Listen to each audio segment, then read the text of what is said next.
estamos em Novembro Azul, mês de prevenção contra o câncer de próstata, e ao vivo, na edição do Fala Doutor desta quarta-feira, estou recebendo o médico Dr. Diogo Smith, que vai participar com a gente e tirar as suas dúvidas. Para você que está aí na capital, no interior, nos povoados, nos loteamentos, vocês já podem enviar as suas dúvidas. Lembra de dizer na mensagem seu nome, seu sobrenome e a cidade onde você mora, para que eu possa ler a sua pergunta ao vivo. Eu vi aqui que já tem mensagem chegando e daqui a pouquinho eu vou ler aí as mensagens em tempo real. Doutor, muito obrigado pela presença, bem-vindo. Bom dia, Tamires. Eu que agradeço o convite da TV Atalaia e do The Cause Day Hospital para estar esclarecendo a população a respeito sobre o que é o Novembro Azul e sobre o câncer de próstata mais especificamente. Nós que agradecemos essa parceria incrível do The Cause Day Hospital com o Balanço Geral Manhã, trazendo aqui para os estúdios um time de profissionais, de médicos realmente incríveis. E olha, vamos então à primeira pergunta aqui no telão, o Arthur dos Santos ligadinho com a gente em Laranjeiras. Bom dia para todos que estão despertando aí na cidade de Laranjeiras. É possível reverter o quadro da impotência sexual do paciente que tem câncer de próstata? Excelente pergunta, Arthur. E assim, mas é bom a gente esclarecer que não necessariamente é o câncer de próstata que é responsável pela impotência sexual. Mas a impotência sexual é causada por um dos tratamentos que pode levar, que a gente faz do câncer de próstata, né? É importante ressaltar que a gente, rastreando esse paciente, ou seja, pela Sociedade Brasileira de Urologia, a gente precisa rastrear os pacientes que têm mais de 50 anos, todos os homens, né? Ou aqueles que têm mais de 45 anos, que têm algum histórico familiar, principalmente parentes de primeiro grau com câncer de próstata, ou aquele paciente da população negra. Então, a impotência sexual, antigamente, na verdade até hoje, ela é causada pela cirurgia, né? Que faz com que a gente retire a próstata, e os nervos responsáveis pela potência sexual, eles passam muito próximo ali à próstata. Então, só que hoje, com o advento de novas tecnologias, a exemplo da cirurgia robótica, a gente consegue assim, ampliar a visão no campo cirúrgico e muitas vezes preservar esses nervos responsáveis pela potência sexual, minimizando assim a chance de impotência. E mesmo aqueles pacientes que têm algum grau de impotência depois do tratamento, sim, é possível reverter através de algumas medicações orais, algumas medicações injetáveis, e inclusive próteses penianas naqueles pacientes que não é possível recuperar a potência com um tratamento medicamentoso, mas sim é possível recuperar a potência sexual. Na verdade, muitas vezes a gente faz com que esse paciente nem se torne impotente com o tratamento, com as tecnologias que a gente tem hoje disponível. Então é possível então reverter sim o quadro da impotência sexual. Aqui com a gente o Dr. Diogo Smith tirando as dúvidas. Próxima pergunta então aqui no telão do BG, de forma ágil, dinâmica, para a gente interagir bastante e aproveitar cada minuto de interatividade com o público. A Maria Aparecida ligadinha com a gente em Santo Amaro das Brotas. Doutor, o câncer de próstata causa impotência sexual? Na verdade essa pergunta teria que vir antes, mas assim já esclarecendo agora com o doutor. A gente vê que essa é uma preocupação muito frequente do paciente que tem câncer de próstata, essa questão da impotência sexual, né? E realmente, assim, o paciente que tem câncer de próstata, ele tem ele já ouviu falar de um colega, ou já leu a respeito, ou pesquisou no Google e observou sobre isso, mas a gente enfatiza que não é o câncer de próstata necessariamente que causa a impotência sexual, né? Isso geralmente é sequela do seu tratamento, né? E com o advento de novas tecnologias, da cirurgia mais cuidadosa, novas medicações, a gente consegue sim tratar esse paciente preservando a potência sexual, né? Obviamente existem alguns casos em que a doença é mais avançada, em que existe uma maior chance de comprometimento da potência sexual. Então fica o alerta à população de que, cuidando, né, a gente fazendo o rastreio desses pacientes e descobrindo o câncer logo na fase inicial, a chance de esse paciente não desenvolver uma disfunção erétil, ou seja, um quadro de impotência sexual, é muito maior do que aqueles pacientes em que a gente descobre mais tardiamente a doença e requer uma cirurgia mais ampliada ou requer o uso de drogas que interferem nessa questão da potência sexual. Olha, tem um telespectador, o Sid Clay Santos, ele está ligadinho com a gente em Nossa Senhora do Socorro, está interagindo aqui em tempo real. Então, bom dia para você, Sid Clay, bom dia para todos em Nossa Senhora do Socorro. E ele está falando com a gente exatamente do Conjunto Fernando Collor. ele diz que muitos homens lá têm interesse em fazer o exame, mas há 60 dias há aí o déficit de médicos. Eles estão sem médicos há 60 dias e aí trazem essa informação aqui para o Balanço Geral amanhã. Nós vamos entender por que não está tendo médico aí, então, no Fernando Collor, para que os homens procurem, né? Qual a periodicidade ideal para quem está procurando aí fazer esse exame? Então, é meio controverso essa questão do rastreio, na verdade, mundialmente, né? Mas a gente precisa se basear no que diz a nossa sociedade, que é a Sociedade Brasileira de Urologia, e a periodicidade de rastreio desses pacientes é anual, né? Lembrando que aqueles pacientes que têm algum histórico familiar, né, de primeiro grau, esse paciente precisa começar esse rastreio mais cedo, aos 45 anos de idade.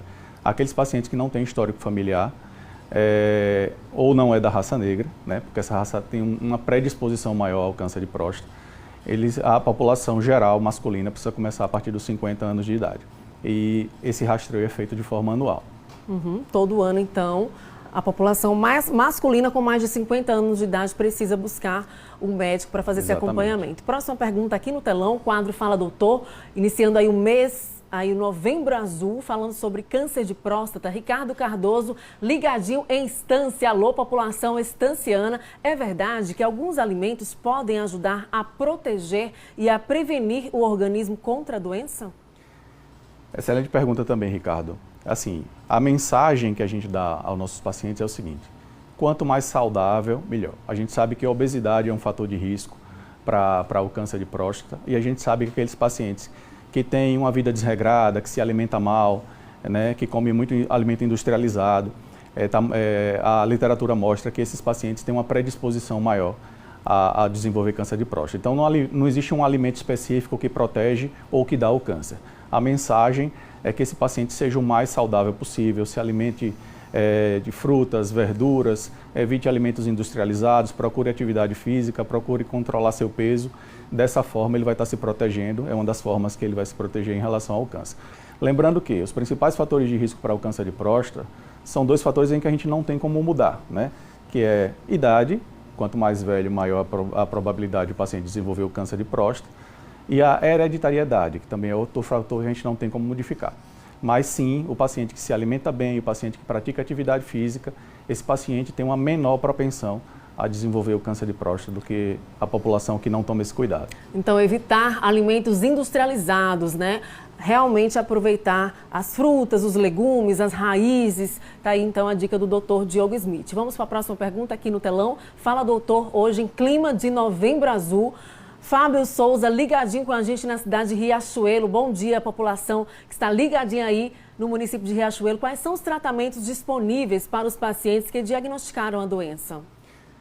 Fábio, de alguns anos para cá, a modalidade de tratamento para a doença tem aumentado bastante, né? O leque de tratamentos, seja cirúrgico, seja com radioterapia, seja com algumas medicações, tem se desenvolvido bastante em relação ao tratamento do câncer de próstata. Assim, tratar o câncer de próstata depende do grau de diagnóstico dessa doença, né?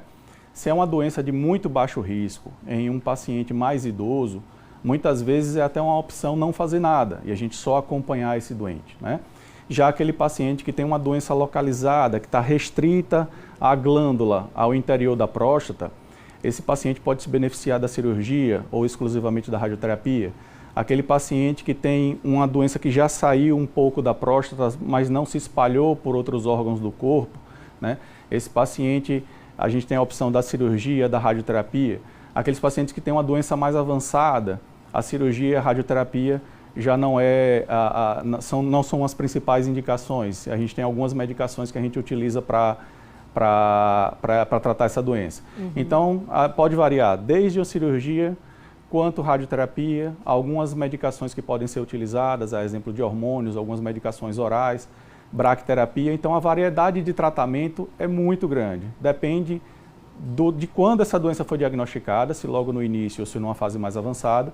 E aí o seu urologista e o seu oncologista vai determinar qual a melhor modalidade de tratamento para a doença. Inclusive, essa era uma pergunta do telespectador também, Ivanildo Souza, ligadinho com a gente lá no município de Japaratuba. Ele perguntava se existe um exame, qual seria o melhor exame para detectar a próstata, mas aí tudo depende do perfil de cada paciente, de como a doença está manifestado ali em cada paciente, né? Então, os exames básicos para serem realizados anualmente são o exame do toque, né, que ainda é um tabu. Assim, vários trabalhos mostram que metade da população masculina que já deveria ter feito o exame de toque ainda não fez, ou porque ele acha que é um exame doloroso, ou por constrangimento, e a gente sabe que é um exame que dura menos de 10 segundos, né? E 20% dos cânceres de próstata a gente não consegue identificar exclusivamente através do PSA, né? Que é um exame de sangue que, aliado ao exame do toque, nos ajuda a descobrir esse tipo de tumor. Então, 20% dos cânceres a gente não descobre através do PSA. O paciente tem um PSA normal e quando a gente faz o exame do toque, a gente descobre um nódulo lá que posteriormente a gente vai avaliar com alguns outros exames, a exemplo da ressonância nuclear multiparamétrica. E havendo a necessidade, uma suspeita do câncer de próstata através desses exames, a gente vai submeter esse paciente a uma biópsia da próstata e, confirmando a doença, a gente vai indicar o tratamento baseado no grau de comprometimento daquela próstata. Inclusive, tem aqui um relato de um telespectador que chama bastante atenção, chegando agora aqui no WhatsApp do BG. Ele fala assim: bom dia, Tamires, bom dia, doutor Diogo, bom dia a todos da TV Atalaia. Olha, o meu irmão teve câncer de próstata, mas só descobriu isso após 5 anos e aí, infelizmente, faleceu. Ele faz o alerta aqui para outros homens, não deixem para depois, né? Busquem fazer o exame. Então, 5 anos, após 5 anos que ele já tinha doença, foi que ele descobriu, ou seja, passou muito tempo, né? Isso. Sem fazer o exame. Então, isso é um alerta que a gente faz a todos os pacientes. Por quê? Porque o câncer de próstata, na grande maioria das vezes, 95% dos casos, é uma doença assintomática. Então, a gente não pode esperar sentir alguma coisa para procurar o médico para investigar e pesquisar a respeito do câncer de próstata. Ou seja, se a gente espera sentir alguma coisa, uma dor óssea, urinar sangue, sangue no esperma, para procurar um médico a respeito, na pesquisa de um câncer de próstata, na grande maioria das vezes a gente vai descobrir essa doença em uma fase bem mais avançada. E muitas vezes incurável, em que a gente não vai ofertar um tratamento curativo, a gente vai ofertar um tratamento paliativo, né? Então, a mensagem que a gente precisa deixar ao nosso público é que o câncer de próstata é uma doença assintomática, né? E que se eu tenho, como foi o caso do nosso telespectador, se a gente tem um histórico familiar em que o paciente teve câncer de próstata, a chance de eu ter câncer de próstata é em torno de 3 a 11 vezes maior, a depender da quantidade de parentes de primeiro grau que eu tive com câncer de próstata. Então, é uma mensagem importante do telespectador de que a gente precisa, mesmo não sentindo nada, vai lá no seu urologista anualmente, faz o seu exame do toque, faz o seu exame do PSA, em que 95% dos homens que desenvolvem essa doença, na fase inicial da doença, ele não tem absolutamente nenhum sintoma. Então, a gente precisa ir atrás dessa doença. A gente não precisa esperar ela se manifestar. Por isso que é tão importante o exame preventivo, é a melhor maneira de prevenir a doença. E eu agradeço o relato aí do José Daniel Santos dos Anjos, ligadinho com a gente no bairro Orlando Dantas, aqui na capital. Próxima pergunta, então, aqui no telão do quadro Fala Doutor, José Vitor, ligadinho com a gente no município de Lagarto. Ele pergunta quais são os sintomas do câncer de próstata. Estávamos até falando agora há pouco, geralmente são sintomas silenciosos, né, doutor? Exatamente, José. Então, assim, 95% desses pacientes não manifestam nenhum sintoma na fase inicial, que é exatamente a fase em que a gente quer descobrir a doença. Porque se a gente descobre a doença na fase inicial, ou seja, na fase em que o paciente não sente absolutamente nada, a chance de cura desse paciente é superior a 90%, né? Já aquele paciente em que a gente descobre na fase mais avançada da doença, ou seja, na fase em que a doença já se espalhou para outros órgãos do corpo, a chance de cura desse paciente chega a menos de 5%, né? Então, o ideal do paciente que nos procura no consultório é o paciente que não sente nada mesmo, né? Em que a gente vai tentar rastrear e achar essa doença antes que ela se manifeste, né? Em que a chance de cura é muito maior, sendo superior assim, a 90% dos casos. Entendi. Próxima pergunta, então, aqui no telão, para a gente acelerar. Fala, doutor, no ar. Carlos Nascimento ligadinho com a gente em Graco Cardoso. Quais são os exames que os homens devem fazer e qual a periodicidade? Essa aqui o doutor já respondeu, tá? Vamos para a próxima, então? Por favor, por gentileza. Essa aí o doutor já respondeu durante a nossa conversa. Tem mais perguntas? Lúcio Alves, em Carmópolis, todos os homens estão vulneráveis ao câncer de próstata? Quais são os fatores de risco? Então, o fator de risco, como eu já falei, né? O fator de risco é ser homem. Ser homem já é um fator de risco para ter câncer de próstata. Sim, todos os homens estão vulneráveis a ele, né? E os principais fatores de risco, como eu já havia dito, não são, a gente não pode evitar, né? Que são ser homem, é um principal fator, a idade, né? Quanto mais velho, maior a chance de se ter câncer de próstata, a hereditariedade, a gente ter histórico na família de câncer de próstata, né? E a gente precisa, a raça negra é uma raça também que está predisposta a essa doença, bem como aqueles pacientes que são obesos ou que não se alimentam bem, não praticam atividade física, têm uma vida mais desregrada. A gente quer agradecer ao Dr. Diogo Smith aqui participando com a gente. Tem mais mensagens, mas infelizmente não vai dar tempo de ler todas. Quero agradecer a sua participação e na próxima sexta-feira tem mais quadro Fala Doutor. Doutor, muito obrigado pela presença. Obrigado, Tamires, eu que agradeço o convite. Agradeço a todos aí da equipe do The Cause Day Hospital.